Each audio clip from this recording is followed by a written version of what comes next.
Let's talk about nutrition. And I'll give away my punchline right now so you don't have to listen to the whole thing. The punchline is body awareness also applies to nutrition, meaning that paying attention to how the foods that you eat make you feel will ultimately help you guide your choices in the food that you eat. And it will depend on whether the food that you eat nourishes your body, makes you feel better, makes you feel worse. It's all about body awareness because it's all there. You already know the answer. So it's just being aware when you consume something, how does that make you feel? Just like any type of movement that you do, how does it make you feel? Is it better or worse when I do something this way or this way? Same thing for food. And I've come to this conclusion over many years of trying many different things. So, a little bit of my backstory on nutrition. I'm not a certified nutritionist by any means.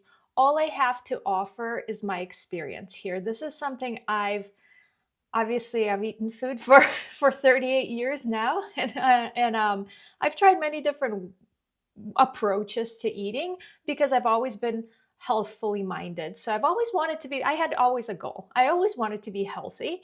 But of course, I also wanted to be, thin. I wanted to be good looking. I want to, age gracefully. Like all of those aesthetic goals have permeated my ideas about food, just like most people who live in our society who are paying attention to what to eat because they want to look good, because they want to fit in their clothes, because they want to have a beach body, whatever, right? There's plenty of headlines that are sort of driving our approach to food, right? So, of course, I'm part of this society, and of course, I was part of that whole thing, right? So, I started thinking about what I'm eating like it was, I don't know, 10 years old, probably. Like, just probably when I moved to America, like, I started really focusing on what I eat. And so, I'm like, okay, mom, I want to make sure I eat a salad every day. Like, I was having all of these ideas. Um, so I think I always ate pretty well because my parents have always taken care of that to make sure that I eat nutritious food. But then our opinions started to diverge, and a breaking point for me actually came when my grandmother was diagnosed with stage 4 colon cancer. And and I was actually I was in my early 20s, but I was pretty freaked out by that. I mean, it was the first time anything has happened to my family member like this, and it was quite serious and very, very scary.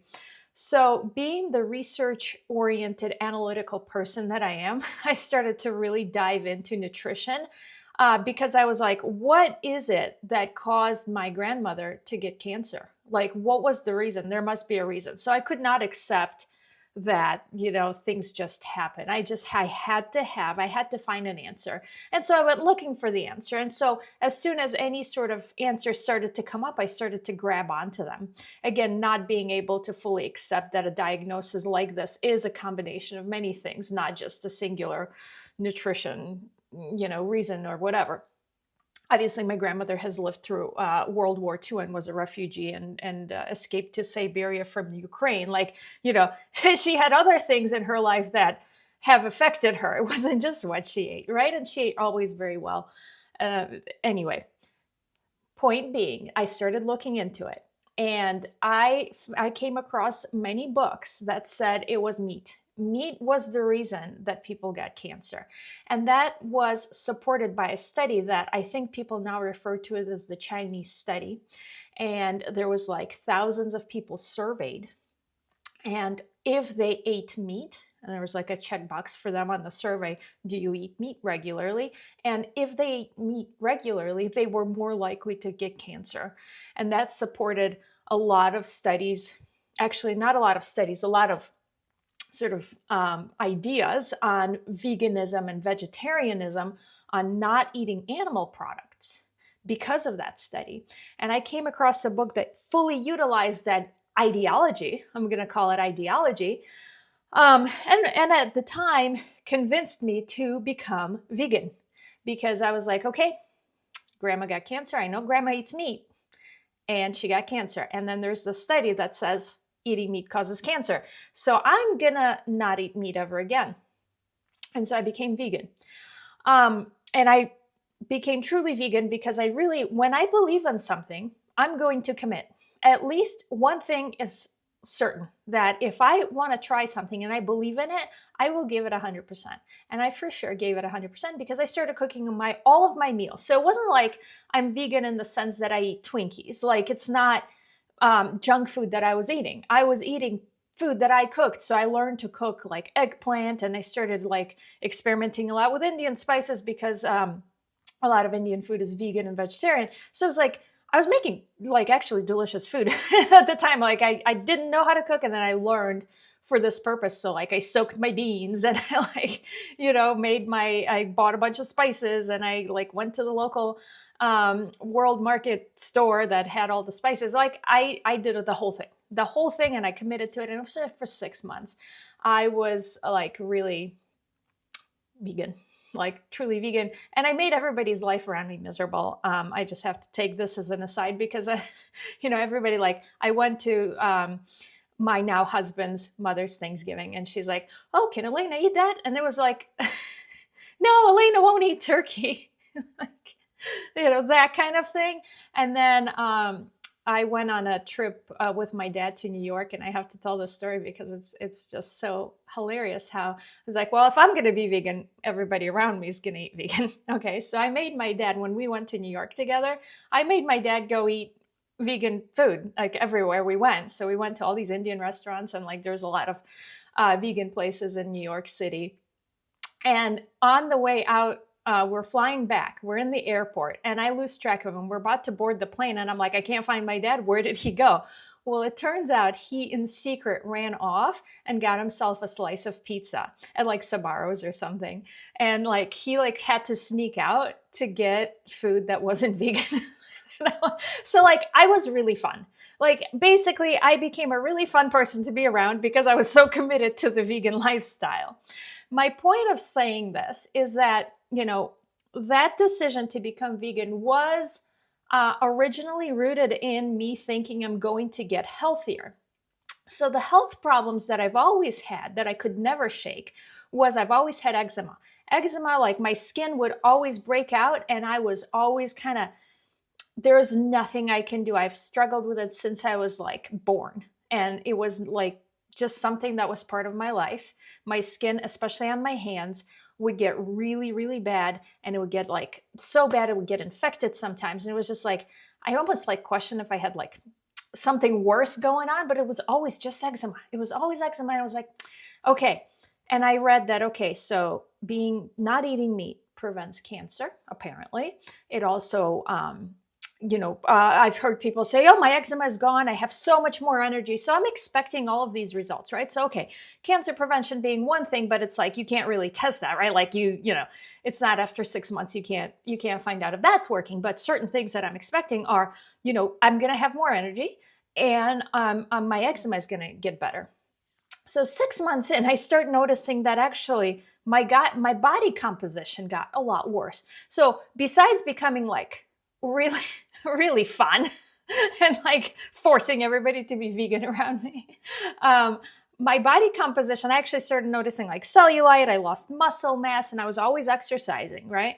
Then I noticed I have more joint pain. I noticed that like I just feel, well, first of all, like all the beans were making my gut health worse. Like I felt worse, and I was not fun to be around when I was having those gut issues.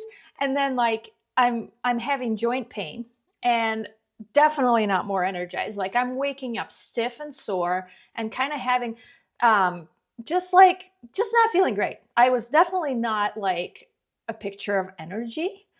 And my eczema definitely did not get better. If anything, it got worse. Although that's hard to gauge because I've had it really bad throughout my life. So it was just like, it certainly didn't see an improvement, but potentially worse, it's hard to say, right? So 6 months in, I'm starting to notice these signs. And by the way, throughout those 6 months, my grandma is getting better because she received treatment and she actually got better, and she did not die of cancer. She actually died of natural causes in a very old age of, I think she hit 93. So she got diagnosed, she was 87, and she beat cancer, and then she lived much longer than that. So it was like, okay, just as an aside, like she, she didn't like change her diet or anything. She just got treatment for cancer and survived, which was fantastic.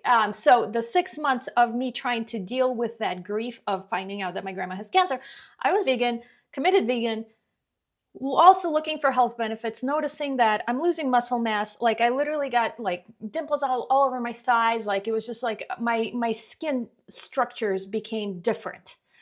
Like literally, I noticed a change in the way my body looked and how my skin elasticity was. And it just like was very noticeable. So I'm on a trip to California with my family. I was there for a conference. I was already in grad school at the time. And I just like looked at a picture of myself and I noticed all of like, I was wearing shorts and I saw my legs and I was like, whoa, my legs, I mean, they're covered in like dimpling.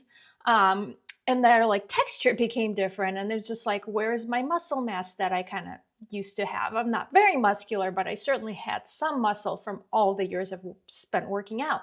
So like, I saw that picture, and that picture is what kind of like, again, like aesthetic goals, you can't escape them. I'm not sitting here saying it's all health conscious. I definitely was worried about how I look. I'm still worried about how I look, of course. So I saw that picture and I was like, this isn't working.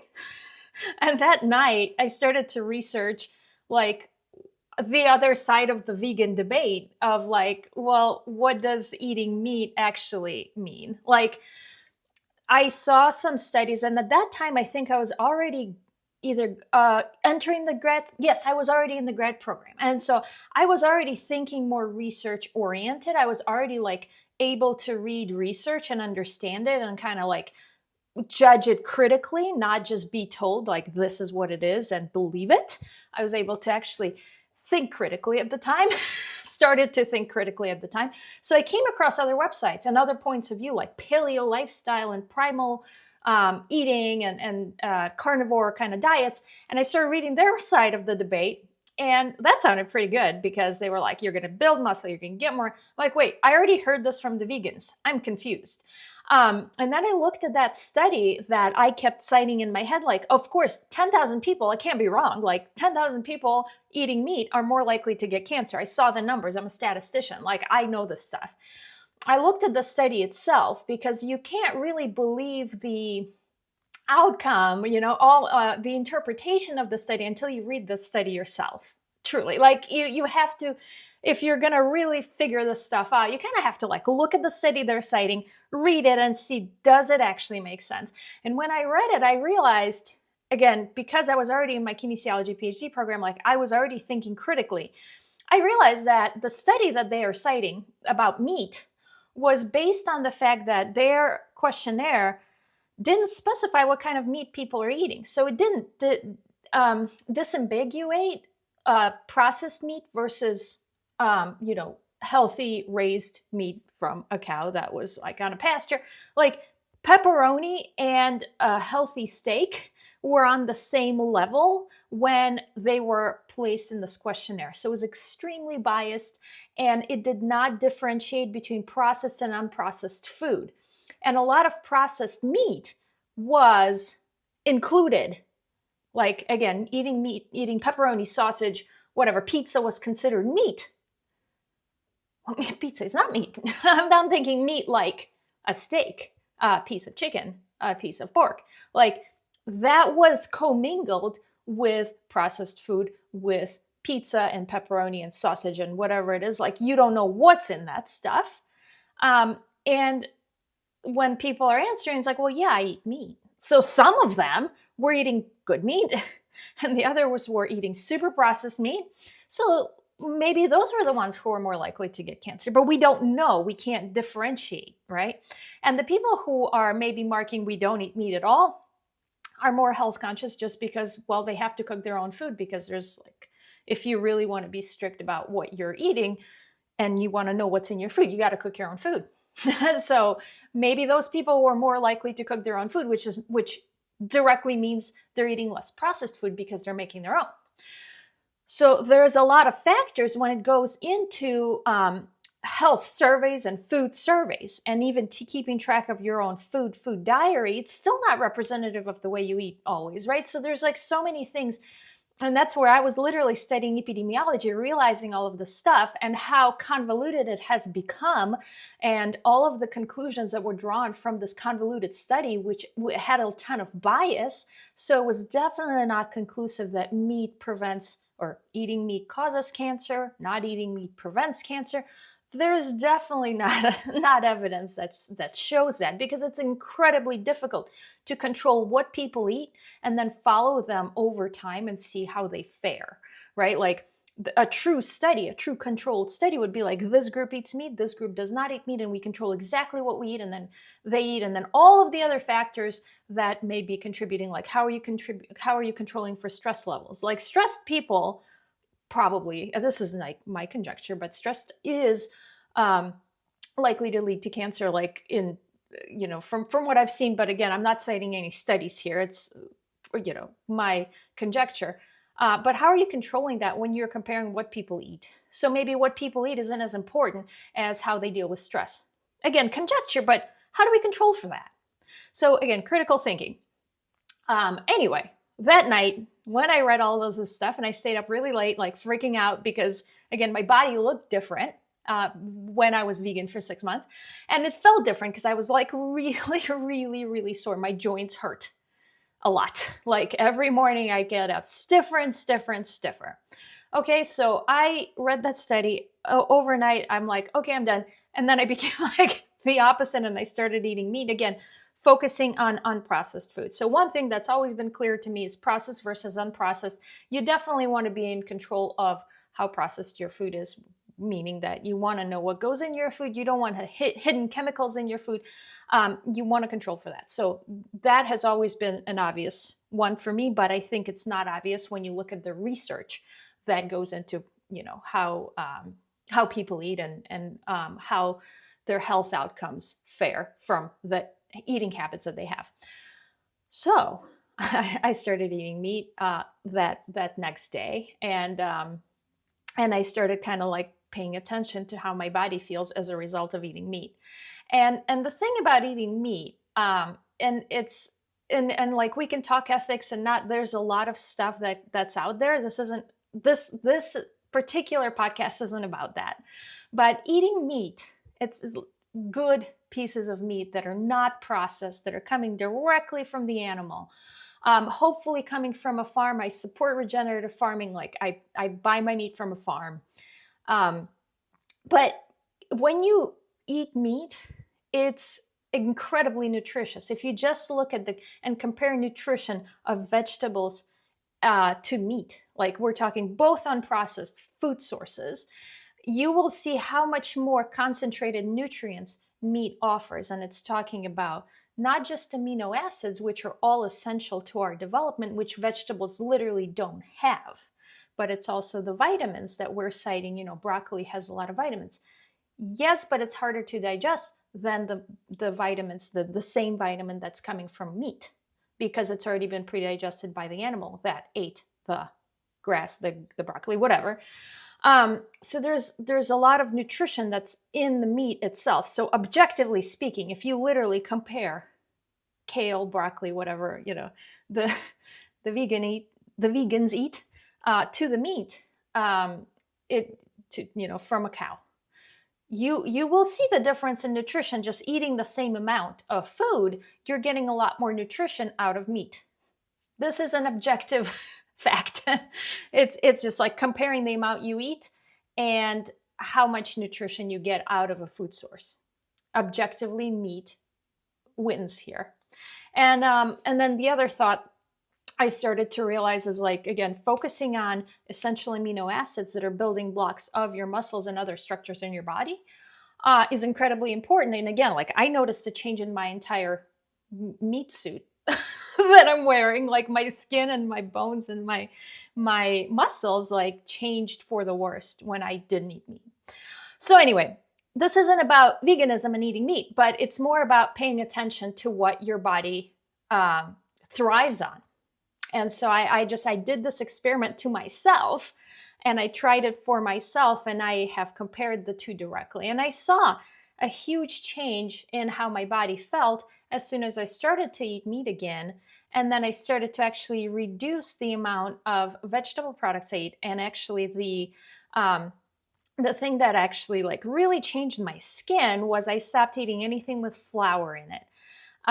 Eating flour, so you can say it's a gluten thing, maybe it's a glycophosphate thing. There's many different kind of components to the reason why people react to breads and cakes and all of that. But I simply just paid attention to the fact that every time I eat anything with flour in it, I feel like I have a brick in my stomach and I just don't feel good and it weighs me down. And that's the reason I don't eat certain foods. So the reason I don't eat certain foods is not because I read it in a study. It's because I've tried it on myself, and I have come up with the conclusion that I literally feel worse when I eat beans, when I eat breads, when I eat cakes, when I eat cookies. Like I feel more tired. I feel like my blood sugar is like through the roof, and I then crash. And then I feel like my stomach is just kind of like carrying something, like some weight in it. Well, I don't love that feeling, right? So it's kind of like, and it takes me like a couple of days to get over that. And I don't really care if I'm gluten intolerant or not. It doesn't matter, because the bottom line is, if I eat gluten-free bread, it's not solving that feeling. It's not solving, like, it's not really worth it to me. And it really, like, it doesn't matter where the bread is coming from, like, bread is fun to eat, yeah, but it's also fun for me to feel alive, energized, thriving. And so I like the way I feel when I don't eat that stuff. And that's as simple as that. So like I like how I feel when I don't eat certain foods. And that's the reason not to eat them. And it's not because a magazine said, and it's not because an article said, and it's not because there was a study, because my body already has the full information actually in it to make that decision. So if I just give my body a chance to react, and then I pay attention to it. So that's that body awareness component. I just pay attention to, okay, this is making me feel better. I will continue to eat this, which for me is meat, chicken, pork. I do eat all of the types of animals. Some people say, don't eat pork because they're omnivores. Like, it doesn't matter. Like, I feel great on all of them.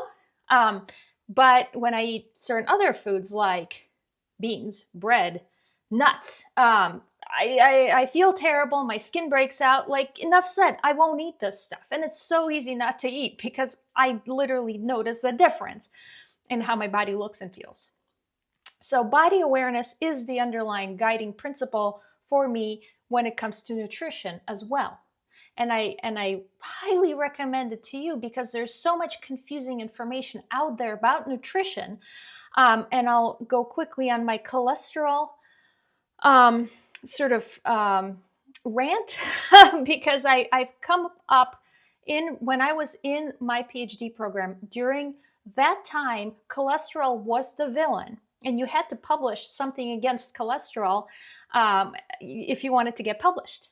And so it was kind of like forced down your throat that, if you eat cholesterol, you're going to increase your cholesterol, and higher levels of cholesterol directly mean a higher chance of cardiovascular disease and a plethora of other issues.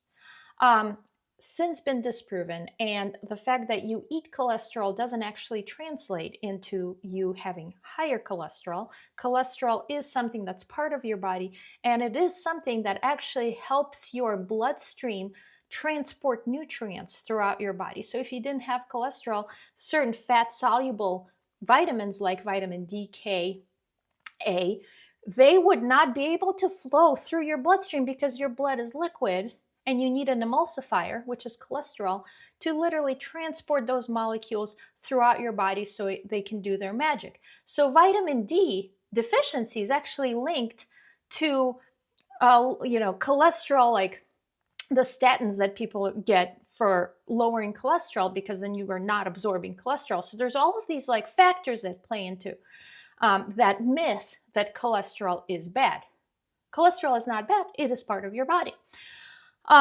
So it's kind of really confusing to people when they hear, well, you should eat less meat because it has a lot of cholesterol. that is incredibly misleading and limiting to people who are just trying to lead healthy lives and are trying to figure out, what can I eat so that I assure my longevity, so that I can look good in my clothes, so that I can feel good when I wake up in the morning, so I have energy to work out and play with my kids and garden and go for walks and go. Like, this is all we want. And then you have this plethora of studies that are telling you cholesterol is bad, you should stop eating meat. There is an agenda there. It is not representative of your body chemistry. And the studies that they're citing are incredibly biased, but it's not about that. Do your own research, convince yourself of that yourself, but also pay attention to how your body feels when you eat the foods you're eating. And I know it's hard if you're kind of used to a certain set of food, like junk food is going to mask a lot of your intuitive body eating, because it's like you're used to a certain way of eating, and then you're asking your body to be like, no, actually, I don't feel good here. So you need some sort of a contrast. I do encourage experimentation, and that is how I learned. Incredibly straightforward. I learned that the difference between eating meat and not eating meat is very visible, very palpable when it comes to the way I feel and the way I look. So again, body awareness, let that be your guiding principle on what to eat. Eat this, not that, is not coming from an external TV program or YouTube video that's saying, you should eat more of this, less of that, because, it worked for me. It may not work for you, what I'm telling you, but one thing that will always work for you is how your body feels, and paying attention to how your body feels when you eat certain foods. That's always available to you. That's always yours. And it's always, trusting your intuition is always a good idea.